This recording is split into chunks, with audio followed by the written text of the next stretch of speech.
So this is the front of my English 6 notebook where I've chosen to put my weekly assignments that I have.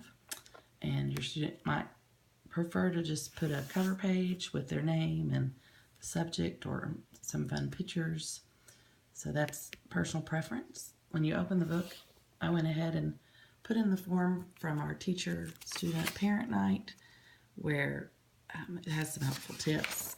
You could leave that there for the first month to kind of help you get in the groove of English. And then I was going to show you specifically the main dividers that we're going to have are literature, writing, and grammar. And you can choose to put all of literature in one 3-ring binder and then put all of writing and grammar in another if you think that would be more helpful to your child, or they can all 3 be in one. And then along the edge are the subdividers, which I'll walk through. So in the beginning, most of their papers will be coming home and be put in the literature portion of their notebook. And so behind the literature, there are story charts, Socratic questions, response to literature, and vocab. And the story charts, the things that I have put in page protectors are sheets that we'll use all year long as reference sheets. So if you have those, that would be a great idea. They don't have to be in page protectors. You could just hole punch them.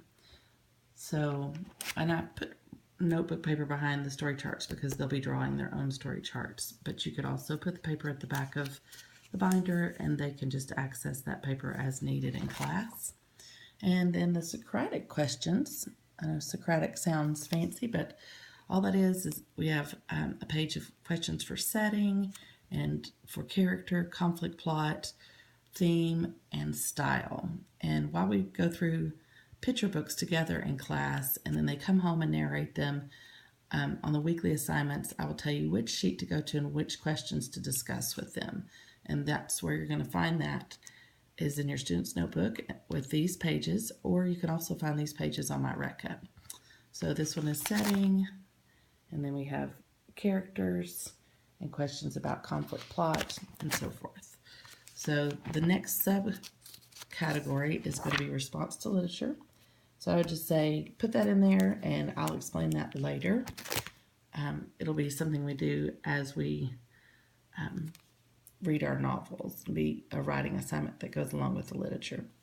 And then the last thing under literature is going to be the vocab tab. That's the subcategory. And this is where they're going to find all the literary terms for their note cards, which I'm going to attach another video where you can kind of see what I'm expecting them to use their 3x5 index cards for. But this is, we have 3 pages of a glossary for literary terms. And then the next main divider is writing. So we've covered literature, now we're jumping into writing. We have subcategories of style and structure, keyword outline, rough drafts, and final drafts. And I didn't mention this at the meeting the other day, but final drafts will then be transferred to a final draft notebook if that is something that you would like to have as a keepsake for your child. And I may put up another video explaining that a little bit more in detail. I have that for my 15 and 14-year-old, and it's a treasure for us to be able to go back and see what they did in middle school and watch their progress in the writing. So we have back to the main category of writing. So we're going to have structure and style. There'll be several sheets here, and I'm just going to hole punch these for you and send them home. So these are not in page protectors. You could put them in there, but they aren't required to be.